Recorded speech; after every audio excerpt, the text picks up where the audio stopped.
Who doesn't love a good breakfast?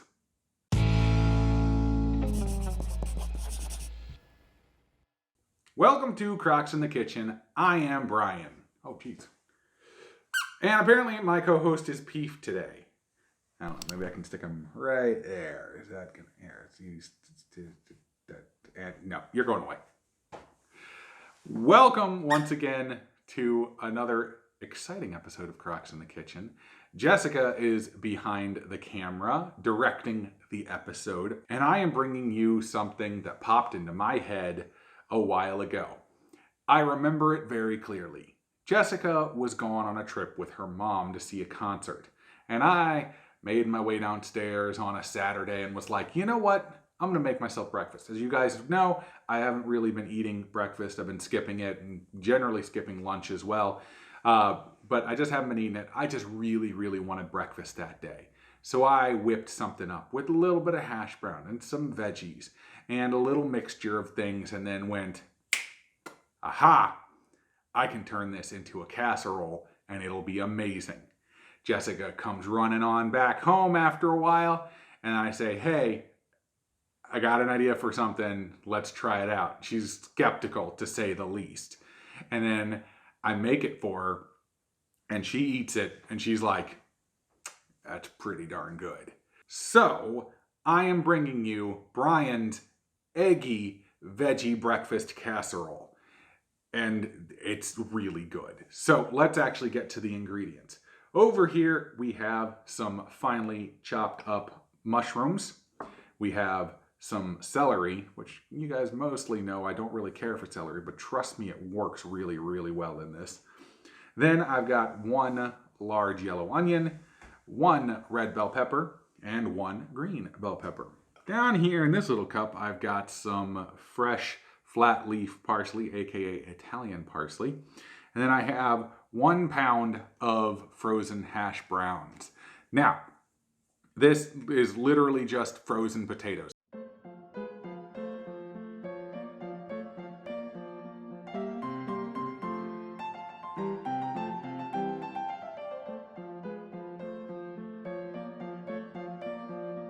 There's like nothing else in this. It's really good. If you can find it, absolutely use it. But if you can't find it with just potatoes, find something with the least amount of ingredients, but specifically no oil. Or if not, you can always make your own, shredding it and then squeezing out as much liquid as you possibly can before actually doing this recipe. And then finally, over this way, we have some dinosaur kale, which is chopped up into lovely little pieces. And you can actually go check out a video that Jessica did about how she preps all of her kale. And it's just a fun little video to watch. Probably popping up a link somewhere up in this region.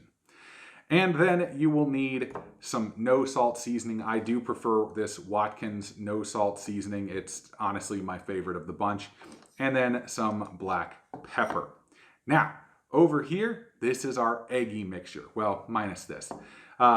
This is 1 block of silken tofu and some pumpkin seeds. I absolutely love raw pumpkin seeds. They're one of the most versatile things that you can cook with. Just trust me on that one. And then I've got some nutritional yeast over here. Then for seasoning, got some turmeric for color, some garlic powder, and then some cayenne pepper. Now back around to this one. This one, my friends, is kala namak, aka black salt. You guys know we don't generally use salt in our recipes, but this is the thing that gives it the egg flavor. There's not a lot of it in there for the entire casserole, and trust me, it will give the flavor that you think. Like if you try this by itself, it tastes like eggs. I can't explain it. It's super salty eggs, but it tastes like eggs.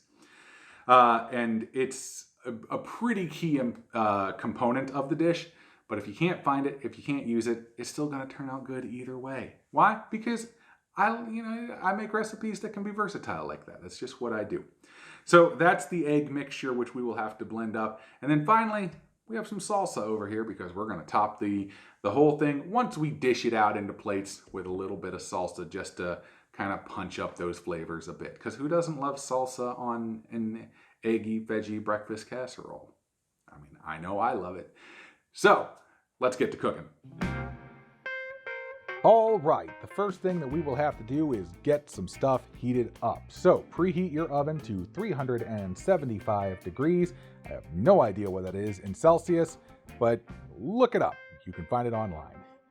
But we also need to heat up a large skillet to medium-high because we are going to first start off by cooking our mushrooms. This is mainly just to get as much liquid out of them as possible.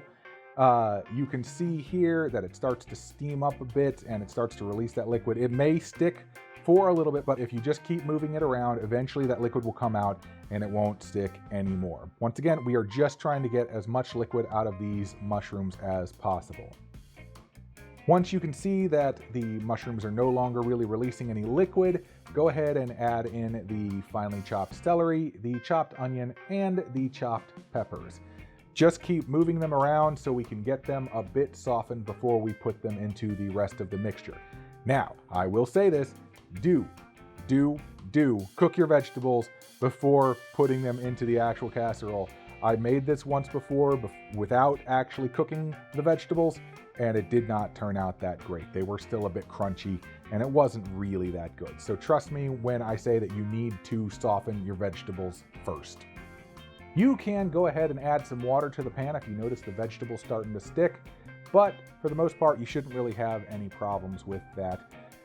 Once the vegetables are softened and the onions have turned a bit translucent, go ahead and turn off the heat and let them cool for a bit. So while this is cooling, we can go ahead and prepare our eggy mixture.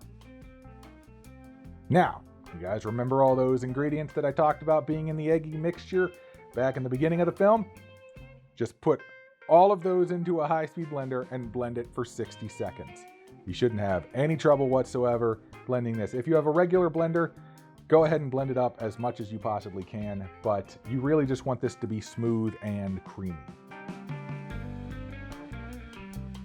Now for the mixing, go ahead and put in your softened vegetables into a large mixing bowl, as well as the 1 pound of frozen hash browns. Yes, you can put these in frozen. Why? Because the vegetables are hot. And so if the vegetables are still hot and the stuff is frozen, then they all kind of balance each other out and you have a nice mixture of the potatoes being just a little bit softened and not completely hard as they can be when they're frozen. And now we're going to add in our seasoning. We really do like to use the Watkins no salt seasoning blend, but you can really use whatever kind of seasoning blend that you prefer.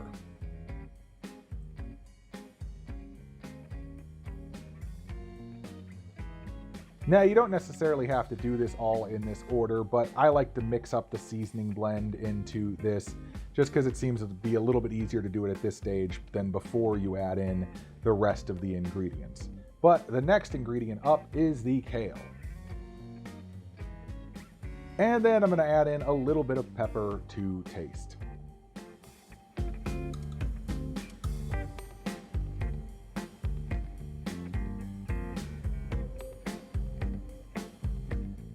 Then we can add in the last bit of greenery with the fresh chopped parsley. Yes, you can use dried parsley in this, but I really do prefer the flavor of fresh chopped parsley.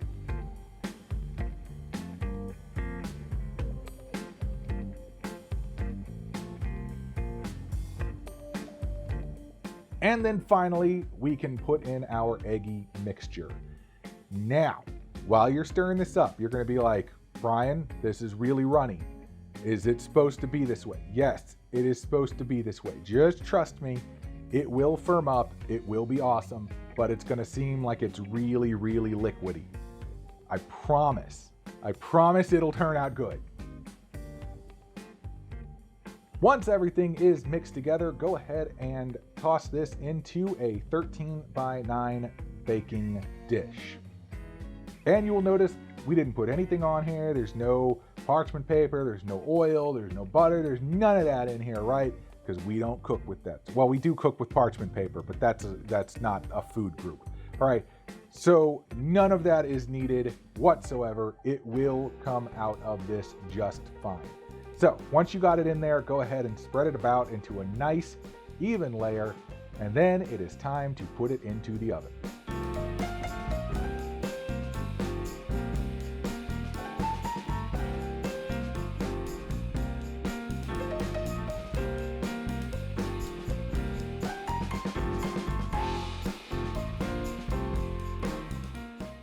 You want to bake this for at least an hour. We usually do it for an extra 15 minutes after we check it after an hour, but it's going to be somewhere in that 60 to 75 minute range for baking. But you will know because it turns a nice golden brown on top. After that, you can bring it out. You can let it cool for a little bit before cutting it into beautiful squares, topping it with a little bit of salsa, and serving it to anyone who happens to be around. If no one else is around, eat it yourself and enjoy it.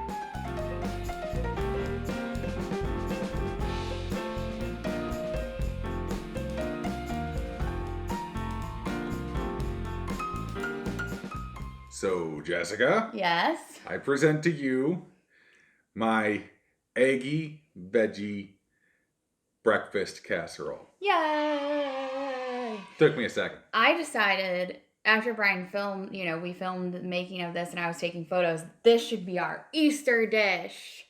Because I had this cute little bunny, you guys. This little bunny napkin, isn't it cute? And I took photos with it because I feel like people, they do brunch on Easter Sunday, and you might want to have a little brunch dish. This is definitely in the brunch kind of category. I mean, it's breakfast, it's brunch, it's, It's breakfast. It's Brenner. I mean, like, whatever you really want it to be.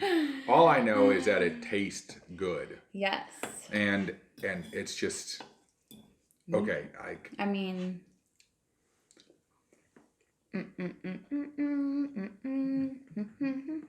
It's really nice with the salsa. I've had it with ketchup before too.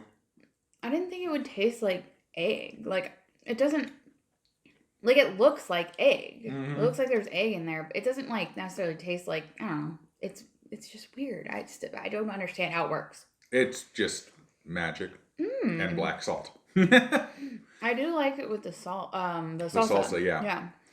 So, Little kick.